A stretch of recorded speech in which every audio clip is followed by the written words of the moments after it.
നെഞ്ചുലയ്ക്കുന്നതായിരുന്നു കാഴ്ചകളൊക്കെയും. സങ്കടം അടക്കാനാകുമായിരുന്നില്ല. അപകട വിവരം തീർത്ത ആഘാതത്തിൽ നെഞ്ചുപൊടിഞ്ഞവർ ആ കുഞ്ഞു ശരീരം കണ്ട് പൊട്ടിക്കരഞ്ഞു. അമ്മ ശാരിയും അച്ഛൻ അജിയും അലമുറയിട്ട് നിലവിളിച്ചു. കണ്ടുനിന്നവരുടെ കണ്ണുകളും നിറഞ്ഞൊഴുകി. സങ്കടമടക്കാനോ ആരെയും സമാധാനിപ്പിക്കാനോ കഴിയാത്ത അവസ്ഥയിലായിരുന്നു ബന്ധുക്കളും കുടുംബാംഗങ്ങളും.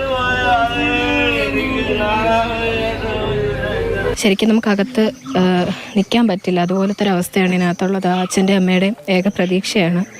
ശരിക്കും നമുക്കത് കണ്ടുകൊണ്ടിരിക്കാൻ കഴിയാത്തൊരു സാഹചര്യമുണ്ട്. എന്തായാലും ഈ വിഷയത്തിന്റെ ഗൗരവം അധികൃതരുടെ ശ്രദ്ധയിൽപ്പെട്ടിട്ടുണ്ട് എന്നാണ് ഞങ്ങൾ മനസ്സിലാക്കുന്നത്. അഭിരാം LKG വിദ്യാർത്ഥിയായിരുന്ന ഗവൺമെന്റ് ലക്ഷ്മിവിലാസം ലോവർ പ്രൈമറി സ്കൂളിലായിരുന്നു ആദ്യ പൊതുദർശനം. സഹപാഠികളായ കുരുന്നുകൾ പലരും ആ നഷ്ടത്തിന്റെ ആഴം അറിയാതെ നിശബ്ദരായി നിന്നു. വന്നു കണ്ടു. ശരിക്കും പറഞ്ഞാൽ ഒരു അശ്രദ്ധയുടെ ഭാഗമായിട്ടുണ്ടായ ഒരു സംഭവമാണിത്. ഇതുമായി ബന്ധപ്പെട്ട് ഉദ്യോഗസ്ഥർക്കെതിരെ നടപടി എടുത്തിട്ടുണ്ട്. പക്ഷെ അതുകൊണ്ട് ഈ കുടുംബത്തിന്റെ ദുഃഖത്തിന് യാതൊരു പരിഹാരം ആവുന്നില്ല. ഇത്തരം സന്ദർഭങ്ങൾ ഉണ്ടാകാതിരിക്കാൻ കർശനമായിട്ടുള്ള ശ്രദ്ധയും ജാഗ്രതയുമാണ് ഉണ്ടാകേണ്ടത്. അത് അവിടെ ഉണ്ടായില്ല എന്നുള്ളതാണ് നമുക്ക് ഈ സംഭവം കൊണ്ട് മനസ്സിലാക്കാൻ കഴിയുന്നത്. കടമ്പനാട് തൊഴിപ്പാട്ട് പടിഞ്ഞാറ്റേതിൽ അജി ശാരി ദമ്പതികൾക്ക് 5 വർഷം നീണ്ട കാത്തിരിപ്പിനൊടുവിലാണ് കുഞ്ഞു പറഞ്ഞത്. ആ കളിചിരികൾ അവിടെ നിറച്ച സന്തോഷമാണ് ഇല്ലാതായിരിക്കുന്നത്. അഭിരാം ഓടിക്കളിച്ച മുറ്റത്തോട് ചേർന്ന മണ്ണ് ഒടുവിൽ ആ കുരുന്നു ശരീരത്തെ ഏറ്റുവാങ്ങി.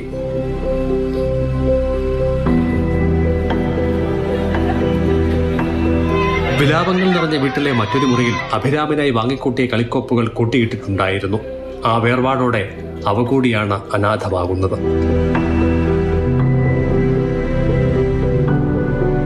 മാതൃഭൂമി ന്യൂസ്, പത്തനംതിട്ട.